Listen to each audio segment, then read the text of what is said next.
Well, thank you all very much for early on a Monday morning, or relatively early on a Monday morning, coming to hear the answer to the question of what to do about quality assurance. And of course, no, sadly, there is no answer to today's presentation, so if you'd like to leave now, feel free to do so. So what I would like to do is simply review a report that I have been working on your behalf for the last year, based on some research that we've been doing at the University of Toronto, lots of conversations with Sherry and other colleagues here at CPO, as a way of looking at an important issue not just for regulatory bodies, but for professions as a whole.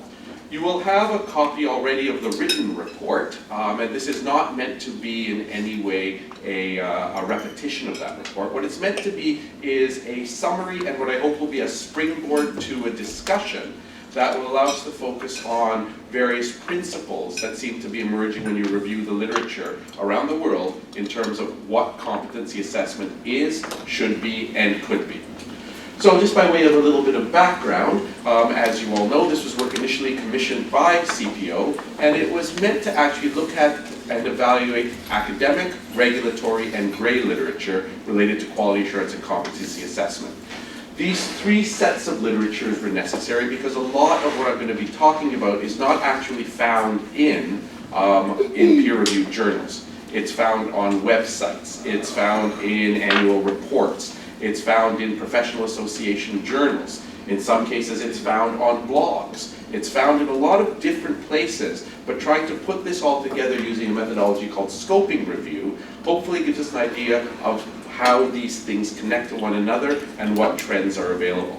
Throughout, we use the method of analysis called discourse analysis, which tries to really focus on specific words that are used in this context to understand what some of the thinking behind the processes we'll be discussing actually are. This is what I had been asked to do. I won't read this slide, but conspicuously absent from what I was asked to do was to provide any specific recommendation or any specific answer to the question. All I was really focused on doing was trying to identify themes, trends, and issues in this area. Ultimately, of course, you have, as a council, the very important responsibility of figuring out what you do with this, and I hope this information you will find helpful in your discussions. For the purposes of this scoping review, here is what we actually looked at. When you're doing a scoping review, you're not necessarily interested in doing a representative sample of the groups that you're studying. Instead, you do something called an indicative sample. So one of the things that you will see is that, for example, it's not possible, I guess it is possible, but not realistic or perhaps even important to try to summarize every single profession in every single jurisdiction around the world. So what we tried to do was identify certain areas, jurisdictions, and professions that were indicative of the broader trends that we were looking at. And so where we ended up narrowing the scope was first looking at 26 regulated health professions in Ontario, 16 non-health regulated professions in Ontario. If you do the math, you'll see that's basically all the regulated professions in the province. We looked at 7 indicative professions internationally: medicine, nursing, pharmacy, dentistry, law, teaching, and engineering. Again, conspicuously absent from this list was physical therapy. What we also left off of this list were professions that were perhaps smaller. What we wanted to find were professions that either had a long-established track record in this area or that actually had enough heft and scale as a profession where they would have the resources to do this kind of work. We looked at 7 comparator jurisdictions internationally. British Columbia in Canada, because it and Alberta, but British Columbia in some ways is closer to Ontario than any other jurisdiction in the country. Massachusetts and California, because again, demographically, socioeconomically, and philosophically, they're relatively close to Ontario. We looked at the United Kingdom. Qatar was an interesting jurisdiction to examine. You may wonder how they got on that list. Qatar is actually a fascinating case study internationally in the literature of possibly the most diverse workforce in the world. We think we have diversity in Canada, but Qatar is an interesting case study because they literally do not produce any healthcare professionals on their own. They're a wealthy Gulf state that has had to bring in health professionals from all over the world. So you may have Bulgarian nurses working with Russian doctors, working with Canadian physiotherapists, working with South American pharmacists, whatever it is, and they have had some unique challenges and some unique solutions to managing an incredibly diverse workforce, probably more so than any other jurisdiction. In addition, our sort of sister Commonwealth countries, Australia and New Zealand, were included in this scoping review. We also examined, as the scoping review proceeded, one of the interesting trends that was noted was the existence in some jurisdictions of employer-led or employer-involved quality assurance programs, something that we don't typically think of in Canada or certainly in Ontario. And we looked at 4 particularly large employers as potentially case studies for further exploration. The first was the Veterans System in the United States. The second was the National Health Service in the United Kingdom, the Kaiser Permanente hospital system or healthcare system in California, and the Gulf hospital systems in Qatar. So this was the universe of literature that was examined. And within this literature, we saw tons and tons of different examples, things we saw over and over again, and this really led to the identification of the themes we're going to be shortly discussing. So, what were some of the key findings of all of this work? First, and something that I hope we can all be proud of, one of the early findings from all of this is that Ontario is widely recognized as, if not a, most likely the international leader with respect to quality assurance. In many parts of the world, I'm sure they would think it's kind of sweet that CPO is interested in this work, because as far as the rest of the world is concerned, everybody looks to Ontario.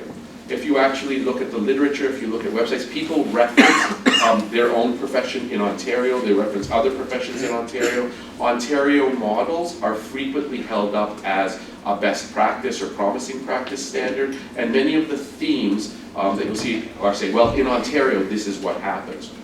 So that, I think, is a nice pat on the back and a reaffirmation of all the great work our regulatory bodies have undertaken. The other thing that perhaps is not a surprise is that when we look at quality assurance, it's clearly the health professions that are leading thinking and practice in this area.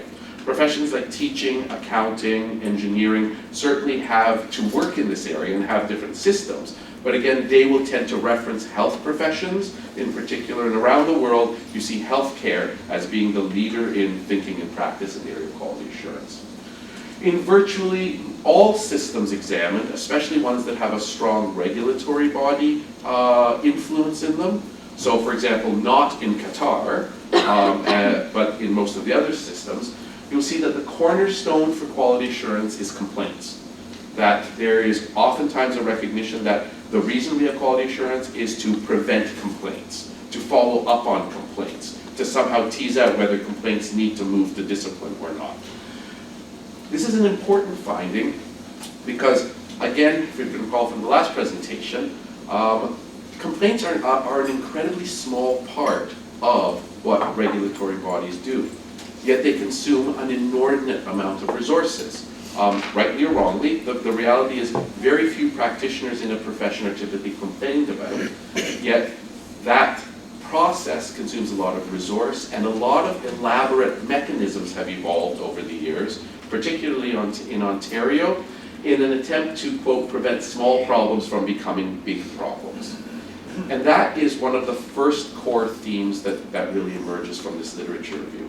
Despite the fact that complaints are a very small part of what regulatory bodies do, if you were to actually look at the time, money, and energy regulatory bodies spend in quality assurance programs, one would imagine that there are lots of complaints out there, and somehow these processes are actually stopping those complaints from becoming something more than that. Over the last 10 or 15 years, a second theme has really started to emerge in the regulatory context, and that is the A word, accountability.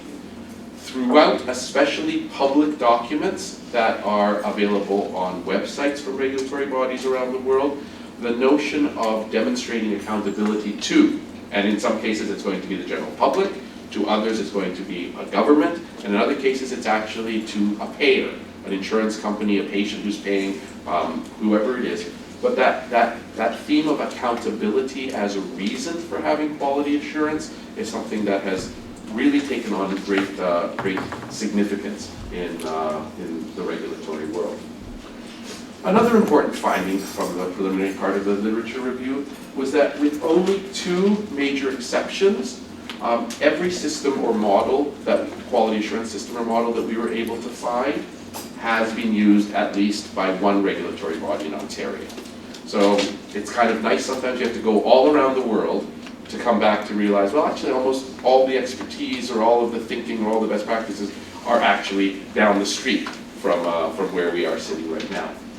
The 2 exceptions are first something called the mystery shopper method, and the mystery shopper method is one that involves sending actors into practitioners' offices unbeknownst to the practitioner, and they present with some kind of a condition or case or whatever. In some cases, they may or may not wear tape recorders. It's sort of like an episode of The Wire here.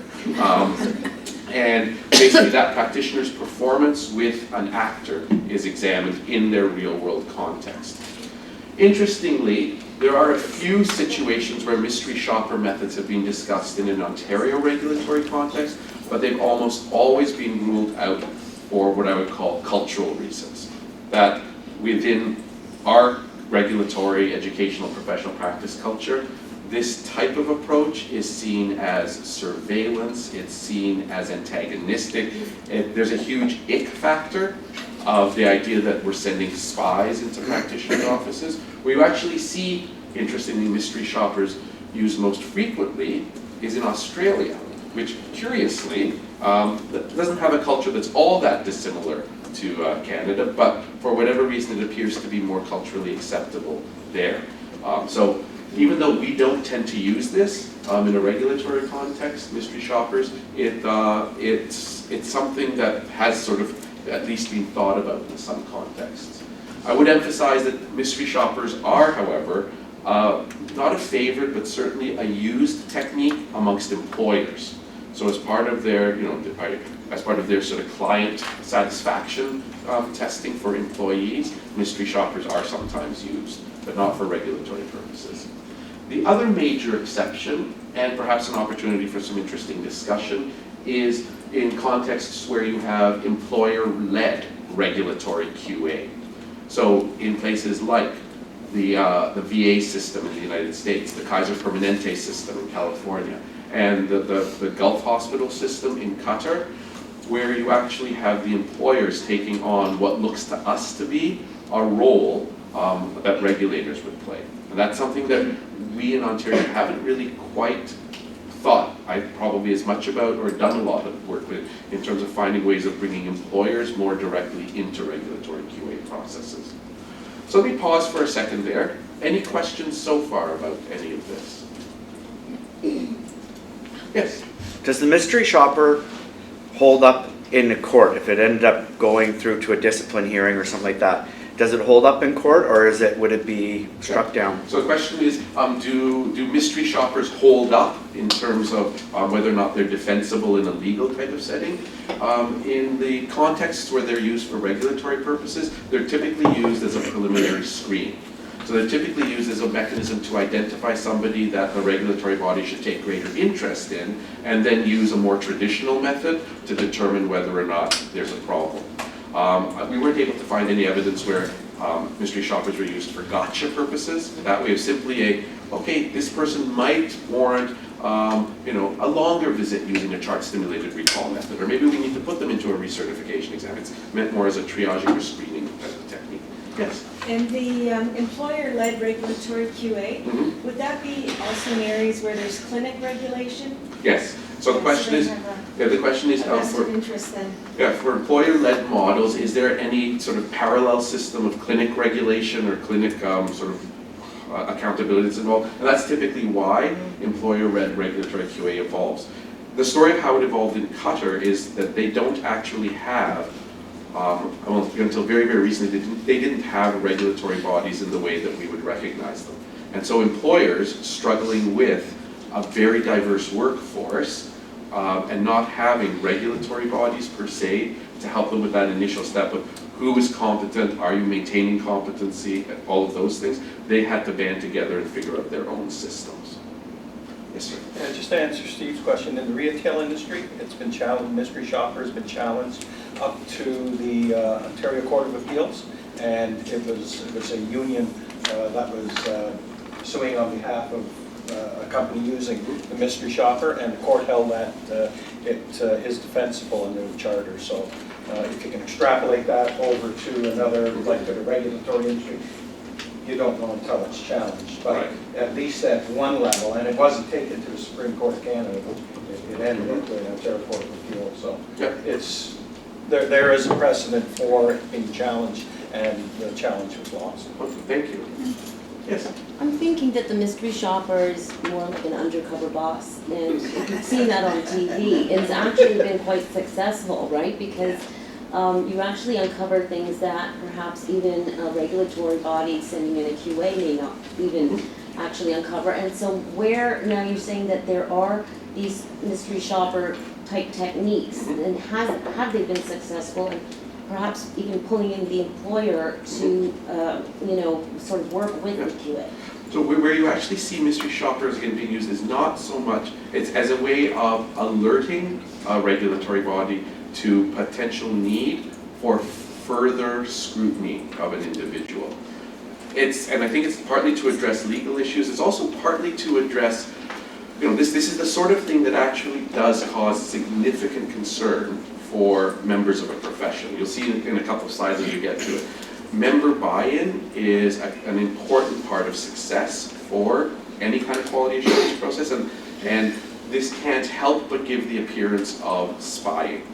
And that, in an already potentially fraught context of antagonism between a regulatory body and its members, there's a potential concern. Now, places where this is being used, that's one of the reasons they've tried to evolve it this way. So it tends to be pitched as a quality, not a quality assurance tool so much as a quality improvement tool, an educational tool. We're here to help you. This is just, and again, you see that's another trend that we're seeing in this literature a lot.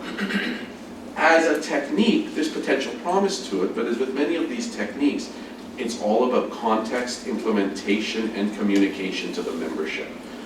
You hear the terms mystery shopper and you are a physiotherapist, and you're thinking, so anybody who comes, like the anxiety-provoking nature of that, and the incredible burden that actually will put on the regulatory body to manage member expectations, it's important to nuance it. Yes? Yeah, so maybe it'll be covered later. Just wondering, would you be discussing or share some, what's the difference between the QA and the employer-led regulatory QA and then the performance appraisal? Right. So we do that too. Yeah, so we'll be talking a little bit about that, the difference between traditional performance appraisals and employer-led quality assurance.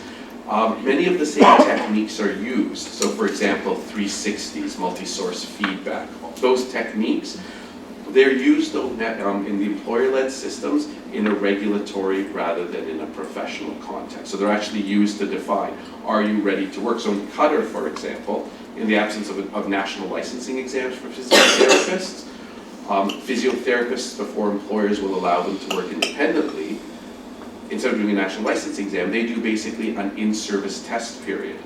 And it's the employer that makes the decision, are you ready to enter practice? And they do it through in-service experience rather than standardized examinations. Maintenance of competency assessment on an annual or every 2-year basis. In the Qatar system, there are groups of peers, and the Qatar system is a little bit unusual because it's so physician heavy that you basically have physicians judging everybody else's practice, which has problems of its own. But it's that level inside, are you okay to continue to practice in this country? So things that traditionally regulatory bodies would have done, employers are doing, using similar techniques to performance assessment. Yes. Well, I just wanted to say your written summary that you shared with us ahead of time was fantastic. It was a great read, so thank you very much. I'm wondering if one of the things you're going to unpack later, I just want to check and make sure that you are, is the validity of the self-reported approach, because that was of great interest to me in the readings, and I think I see some applicability to that in my work too, in that we have some self-reporting mechanisms that we rely on, and we understand them to be not incredibly valid, and it's, causing us some challenges in that perspective. So I want to sort of unpack a little bit of that. So that's very, very helpful. And, oh gosh, I forgot the other thing I was going to ask you about. Okay. It was under the readings. You know what, if we don't cover it by the end, I'll circle back at the end and ask you about it then. That question is actually a great springboard to the what's coming next. What you see here is an abbreviated list of the wide variety of different models and methods that this scoping review was able to surface. Many of these are things that you will have heard of. Many of these are things that you will have already discussed. So with a few exceptions, most of this appears to be nothing particularly new under the sun in terms of the techniques. It's the way they're used and implemented that I think is probably of most interest. Your question, in terms of the extent to which there is validity for certain methods, what's the reliability, what are sort of the measurement issues associated with it? What the scoping review suggested is that there are three major typologies of quality assurance. One major category is something that I am now starting to call trust models. Another that are called proof models, and another arm that are called complaints-driven models. The complaint-driven models I'm not going to spend any time on in this presentation because those are the most straightforward and obvious things. Somebody complains, you check it out, and then you determine whether there's merit to that complaint. With the trust and the proof models that are out there, it's interesting because one of the issues that I think that this discourse analysis really pointed out is there is a strong cultural, professional, and philosophical foundation to all of this. You asked the question, what's the validity of self-assessment models? It will be whatever you want it to be. It depends on what kind of validation you're really looking for. And the question of validation then speaks to what's the problem you're trying to solve? What do you believe is the real role of a regulatory body? Because one of the things that was quite surprising to me about all of this is the tremendous diversity of viewpoints in terms of what all of you think a regulatory body ought to be.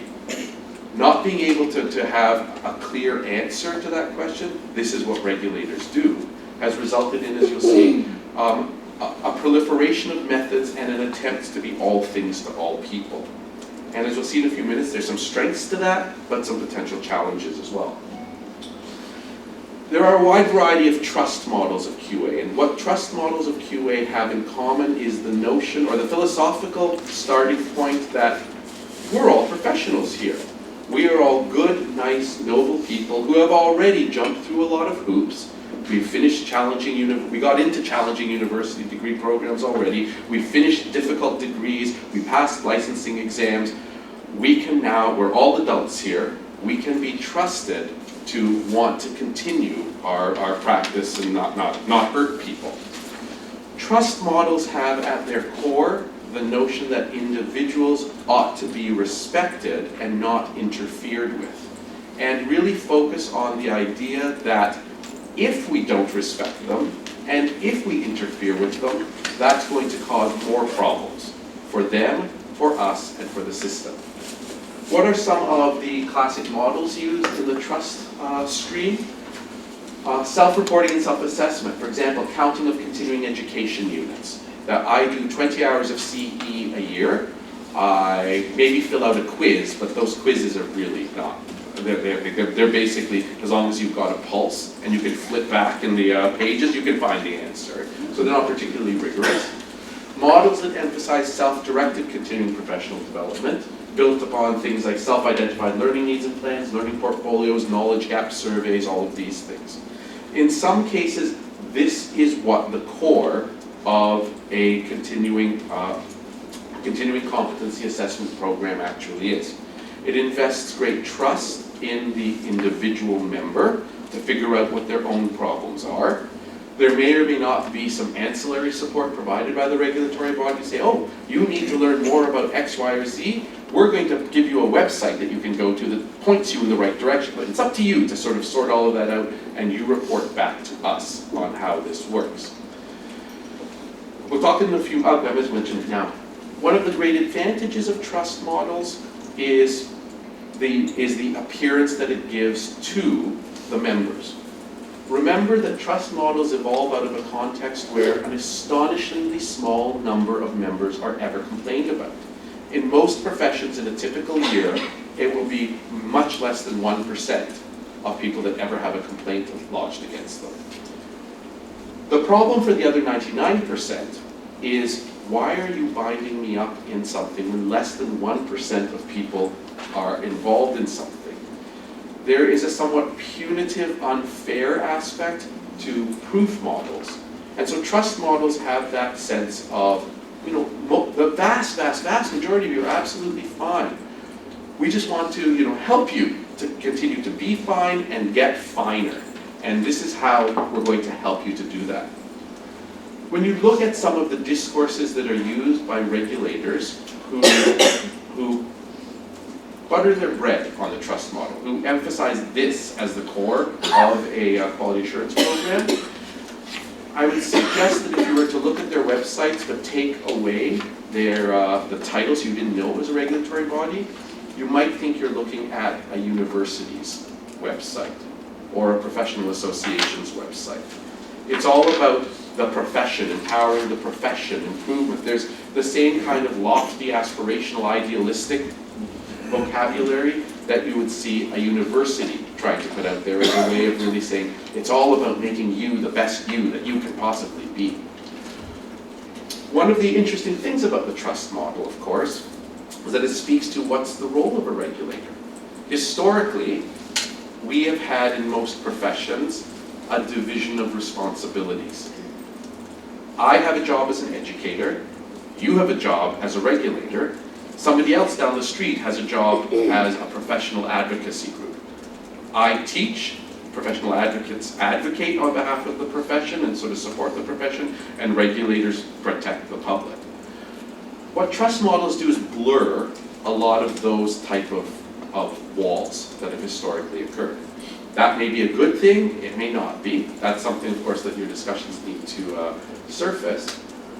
It does strike me, if I were to look at this just completely, in a completely disinterested way, that there appears in a lot of the rhetoric around programs that use trust models, a lot of aspirations on the part of regulatory bodies to be more like educational institutions, and to use some of the techniques of educational institutions in order to improve quality, with perhaps less of an emphasis on assuring quality. And that might be entirely appropriate, of course, because in any given year, less than 1% of practitioners ever cause you any problems. So why are we developing apparatuses for the other 99% of people? In contrast, there are the proof models. The proof models tend to address your concern in terms of validation. The literature and the discourses around proof models strongly emphasize psychometrics. There are lots of papers and lots of research that talk about the reliability, validity, feasibility, dependability. There's like esoteric psychometric things like generalizability coefficients that are calculated for how powerful a standardized examination is. Typical examples of proof models of QA include chart-stimulated recalls, audits, certain types of multi-source feedback, direct insight observation methods, including use of mystery shoppers, simulation-based assessments like OSCEs, and traditional assessments like multiple choice questions. What proof models all have in common is transferring the burden to the member to continuously demonstrate that they are competent. We don't assume from 2016 to 2017 that you are competent. Each year, it's up to the member to demonstrate competence to us. There's lots of different methods. Some of them are perhaps a little more gentle than others, but what they have in common is an emphasis on standardization, psychometric reliability and validity, and an attempt to ensure some kind of defensibility of the process. Because almost by definition, proof models are going to be antagonistic. You're up here, the member is down here, they need to show you that they continue to be competent. The philosophical foundations of proof models tend to almost be, I'd say, reactionary isn't quite the right word, let's say reactive. Where you tend to see proof models occurring is when some spectacular, high-profile problem has occurred, and there is a need for a profession and its regulator to circle the wagons very quickly and to say, oh, no, we're going to take care of this problem. And that's where accountability becomes a really big issue. Where proof models seem to erupt most spectacularly is when one really bad incident occurs, and all of a sudden a profession that has flown under the radar for years and decades, everybody is suddenly aware that, oh, my goodness, physiotherapists exist. Yeah, who's making sure that they're okay? And then you'll start to see the development of such models.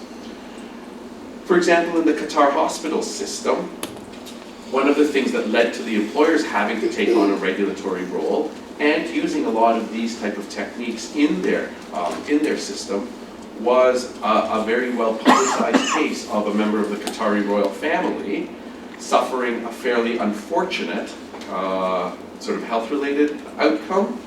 And when the member of the royal family doesn't get the care that they need, something's going to be done fast. And so all of a sudden, circle the wagons, hospitals are suddenly becoming exam administering institutions. They're making decisions not about whether you can work in this institution or not, but whether you can work in the country or not.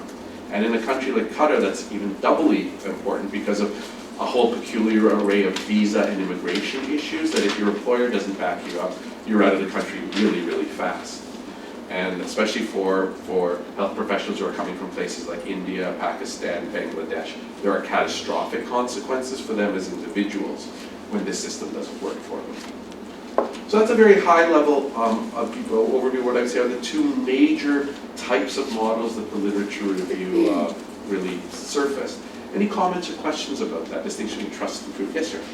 Going back to the trust model, if we had the adherence that I take it that you're saying is the ideal, we wouldn't have any need for us. Because there would be a government panel that would lay out whatever the standards are going to be, and then you're assuming that because everybody is ethical and moral and that they're going to adhere to it. I think that there's probably a blend of all of the different aspects of quality assurance that we've looked at. That's probably what we in Ontario do as an ideal.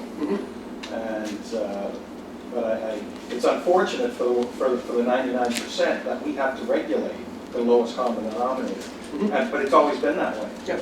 And it's unfortunate that, and you know, I found it interesting that you said that you didn't focus on the complaints part and what you had in brackets there, you know, evidence of complaint. And the opposite of that is the absence of complaints, is that there's no problems. And we know that that's not true either. Because if you got somebody that's just doing the bare minimum and just sliding by, what kind of patient care are they providing? So, I mean, you have to look at everything. Yep. So, what's your name? Tyrone. Tyrone. So, I thank you very much for your comments, Tyrone. And what you actually heard Tyrone say, and not to jujitsu this back on you, Tyrone, but this is actually exactly what you see in the literature. Because in listening to you speak, you're starting to articulate your fundamental assumptions in terms of what is professional practice, what is the role of a regulator. And the way I heard it was, it would be really nice if it was like this, but ... Now there may be other colleagues around your table and people in your profession who think exactly the opposite way. And this is really one of the tensions in all of this, that there is sometimes an unspoken assumption as, do you start from a perspective of, we trust everybody, or do you start from a perspective of, it would be nice to trust everyone, but ... Well, I'm a publicly appointed member, so And I come from a different perspective than my professional colleagues. So, and that's why public members are on council, because all of these perspectives need to be brought up. The challenge is going from all of these different perspectives to saying, how do we actually work this? And then you must have seen the slide deck, because the fast forward is, because this is something that we haven't found a way to reconcile, we again try to be all systems to all people. But that starts to have a consequence as well, as we'll see in a few minutes. Yes? So I remember the second half of my question. It was, again, in your background document, you referenced that the ability to translate through some of these approaches to actual outcomes that affect patients. And I was just wondering, through your presentation and talking about the trust models versus the proof models, again, could you just remind us ultimately, because it's, we're talking about the professionals, and that's great, but why do we do this? Right? What's the fundamental, what's the why behind all of this? The why behind all of this is that so patients have some assurance that the care they get is competent and meets the standards of the profession. And in the background document, it talked about some of them, have a carry through that you can see an impact on patients, but some of them do not. And I just wondered if you can kind of unpack that somewhere in the presentation. And that's actually a very, very important, an important question. It depends again on what you think what's the most important role for you. Where you see the best traction in terms of following through to what's the real impact on patients as a group of individuals. The two best examples we were able to find are in the Veterans Administration system in the US and the Kaiser Permanente system, where you actually have a captive pool of patients that you can track, and you actually have a robust information system that allows you to start to match things like performance on 360 reviews to hospital length of stay. That's where employer systems have it all over regulatory driven systems, that you can actually start to extend it using the data from your health system as a way of saying, this is why we rely on 360s, because we've done this for a long enough period of time to know we don't need to worry about multiple choice tests, we don't need to worry about direct insight observation. We know that there is an 87% chance that someone who scores this well on 360s is going to have a length of stay for their patients in hospital that is this. There's a real potential power that currently is untapped in the Ontario system, because regulators simply don't have access to that data. Our healthcare system, frankly, doesn't have access to that kind of data. But that is probably some of the most advanced stuff that you'll see. And I specifically highlight actually the Kaiser Permanente system as a group that seems to do that extraordinarily well. Virtually nothing that we were able to find, it's actually nothing, no regulatory driven system we were able to find was actually ever able to make that leap to outcome. And for a variety of they don't have the IT infrastructure, they just don't have access to that data. Oh, did you have a concern? Yeah, I did. I was going to say something similar to Tyrone, actually, that I don't see those two models as separate and distinct. I actually see them as combinations of both. And in a particularly, we talk about a regulatory model, but we're in a self-regulatory model. And that self means a lot to me, actually, when we're talking about the two models. And so you just can't say regulatory anymore. We're in a self-regulatory. There is an element of trust that has to be just the basis of how you function. But there's also an obligation on the registrant to prove that they're, to us, to protect the public, that they're able to perform up to a certain standard. Great. Okay, so we'll talk a little bit about that as well. The idea that while there is something that is distinct about these different approaches, is there anything that's actually incompatible about blending these approaches? And I'll ask you to hold that thought for a second. Yeah. Sure, yeah. Any other questions? Yes, we're going in a row here. You're up next, sir. Oh, good. Kathy. And everyone, please use your mics. Yes. No light on there. In any event, I speak loud enough. I'm a public appointee as well. One thing that I've not seen touched on, and perhaps it's put in another way, is the public perception of in-house self-regulation. I was in the 90s appointed to run the police complaint system that the NDP government at the time set up. And one thing we found after the Rodney King situation in New York, I think it was New York anyways, the beating of that man in LA, was that a reason people do not complain, and you keep alluding to this 1 percentile factor, is that they don't know, one, it exists, the system, two, they don't trust in-house self-regulatory. And when we took it over from the police and the OPP, professional standards, we got, and it was realized we were a private entity set up by the government, triple complaints, triple. So there's, just keep that in mind when you allude to a 1% comparative factor.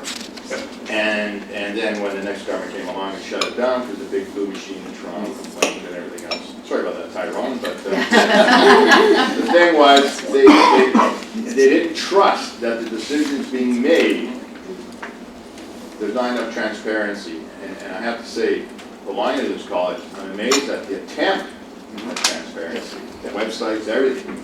But as long as you're self-regulatory, you got it. I think it's been spoken to. You have to remember, the 1 percentile is not necessarily a given. Absolutely. But you know, as a corollary to what Ron is saying, what they did find out, and was never published, is that over 94% of those new complaints that came in were garbage. They were absolute BS, that when they were looked at in its original form under the prior system that they had for complaining, they weren't complaints, but when the NDP government brought in a new complaint system, they accepted everything. And like I said, 94% of what of those complaints were found to be bogus complaints, but it was something that was never ever published at the time. And this is what we have to worry about in this milieu as well, is that we have to look at the complaints that are coming in. Are they, first of all, complaints? And this is exactly a tension that you see in the literature as well, that having a system that is too loose, and which members may go, yay, I need to do nothing, this is fantastic, I just need to fill out a form every year, and that's great, we really love you. College of Physiotherapists may send a very strong signal to external stakeholders that you're circling the wagons, not necessarily taking their complaints seriously. A system, on the other hand, that is perhaps too permeable, and that is constantly second-guessing professional judgment, not recognizing what we talked about last week, that professional work is inherently complex, that it doesn't always go exactly the way you want to because it can't go the way a patient always wants to.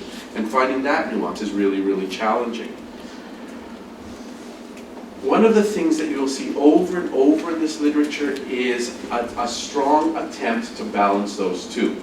Buy-in from members and acceptance from the rest of the world. And what you also see is how that pendulum continues to swing back and forth. It is fairly clear that in the event of some major public problem with the profession, the pendulum swings very clearly to everybody clamp down, we need to make sure that everybody's constantly proving things. When things are a little bit quiet, when there's just no public interest or government scrutiny of things, there tends to be there's a tendency for regulatory bodies to loosen things. That's not the right word because it makes it sound like it's, but there tends to be a tendency to move towards more quality improvement or nurturing kinds of trust models. Finding that balance and making sure that it fits within your local professional culture, the local culture of the jurisdiction, is where all of these problems really seem to arise. And one of the interesting findings for me from this literature is the fact that it really seems clear that what works in one field, in one place, in one profession, doesn't translate properly in another place. I'll use my own profession of pharmacy as an example. Some of the best literature in the area of use of mystery shoppers comes from pharmacy in Australia. They've used it for many, many years. One would imagine that mystery shoppers that Australia and Canada are not that dissimilar. And yet when the Ontario College of Pharmacists, probably about 12 years ago, started to have some discussion around this, we had a speaker actually come to the university, talk about all the data from mystery shoppers, wow, this sounds really, really good. The blowback that came from so many different parts of the profession, no, this is surveillance, no, this is Nazi Germany, no, this is you can't do this, you can't, what that actually, the message that sent, the profession would have just erupted in absolute chaos, and at a time when there didn't appear to be a compelling need to implement something that appeared to the profession to be that draconian. This is what makes, of course, your job so challenging, that finding that balance between public need, government scrutiny, what members will actually accept, means navigating a very fine line. And one of the things that you see very much in the gray literature is the concept that at the end of the day, it has less to do with what model you select and more to do with the way it's communicated to people, the smiling face that tells the members this is what's going to happen, and what happens when the first few members of a profession are subjected to this new system. Their response will have an incredibly important steering effect on how things evolve. And so as you have your deliberations, one unsolicited piece of advice is implementation is probably more important than the decision itself. The models you end up selecting are all fine and good, but it's going to be the way that you communicate this, implement this, bring people up to speed on it. That's so pivotal, because that's going to really shape the profession's and the public's response to it. Throughout this literature, there is this recognition. People seem to recognize, yeah, this is complicated, this is hard, no one's got the perfect solution, and we're all learning and struggling. That context really, really matters. Are we responding to some crisis and that's why we're doing this? Or are we in kind of a quiet phase right now so we can be a little bit more innovative, creative in the way that we go? This is as close as we could come to with a list of what regulators themselves in developing and promoting the models that they have done, what they have really tried to focus on, and some of the priorities that seem to be at work. One strong emerging theme is the notion that an ideal model for quality assurance should provide practitioners with choices. This is increasingly something that many regulators around the world seem to be identifying. And it's a relatively new thing. In the past, you don't have your choice when you're doing a licensing exam. Yes, I would like to do a multiple choice test. No, I want to do an interview. No, I want to do a portfolio. School is all about one-size-fits-all assessment, and that philosophy has translated forward into the regulatory context. But there are increasing attempts to say that perhaps what we need to do is provide a menu of options for practitioners. We need to ensure that those menus are broadly equitable. They won't be the same, but whether you choose X or Y, they're broadly equitable, and then provide options for practitioners. Sort of like saying to your children, would you like broccoli or Brussels sprouts for dinner? You're going to have a vegetable, but you give the illusion of choice in terms of which model you want to select. There's also a recognition that most ideal models will have multiple methods, that blending of perhaps trust and proof models. There is a very strong critique of that, though, that is emerging right now, and that relates to a mixed message that may sometimes be absorbed by the profession.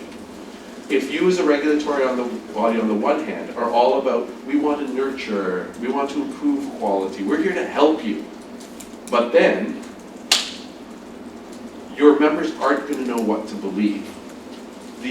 There is a lot of conceptual advantage and a lot of psychological comfort that comes from a regulatory body thinking the best approach is to blend proof and trust models. But from a practitioner perspective, sometimes the message that can be received is, are you judging me or are you helping me?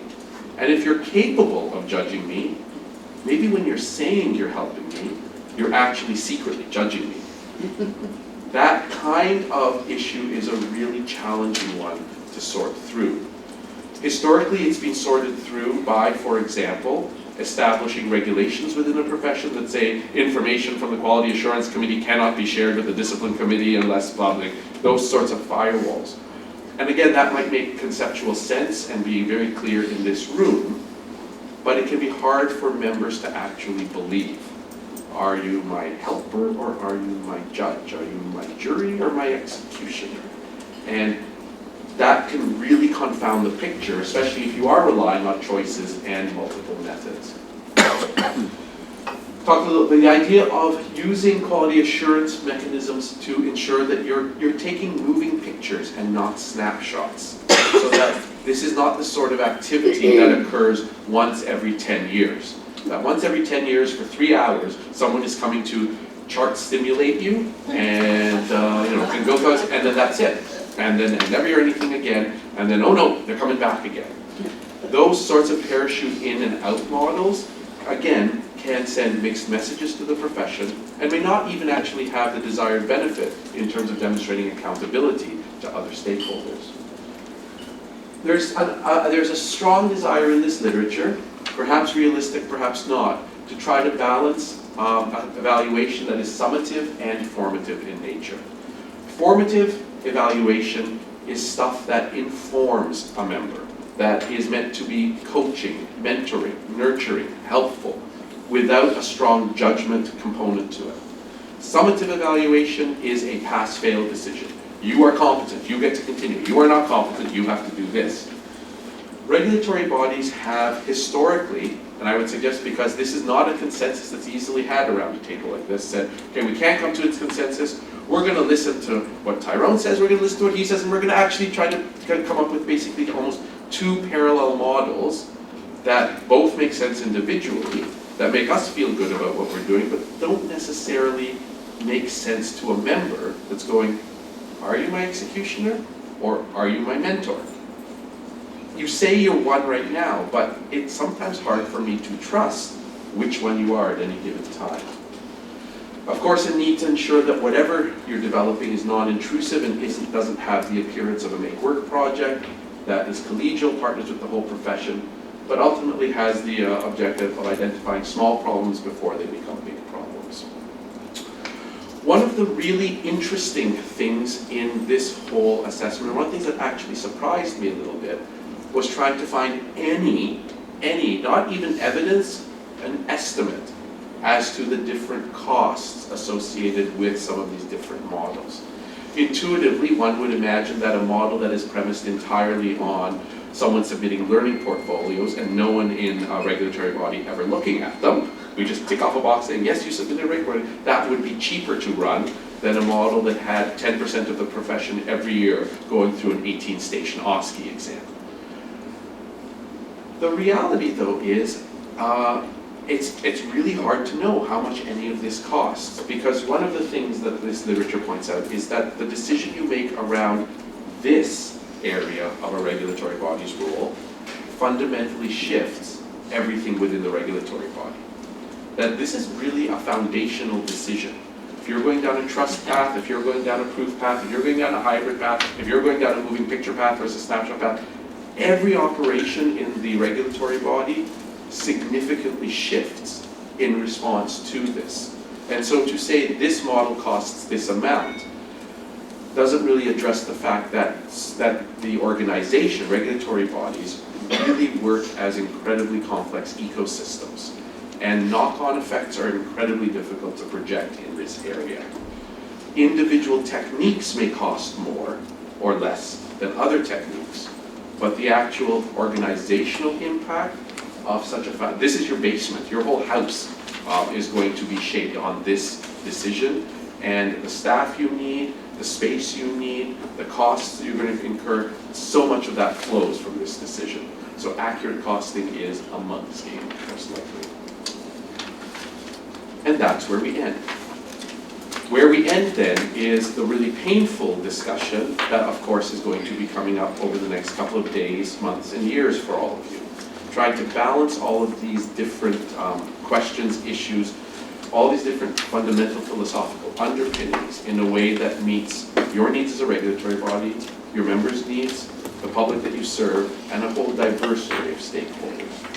I wanted to particularly thank Sherry for all of her invaluable assistance over the course of this project. It's been really fun to bounce ideas off of you and get your perspective on things. And we have a couple of minutes left over for questions, comments, or thoughts before turning it back over to your council meeting. Thank you very much.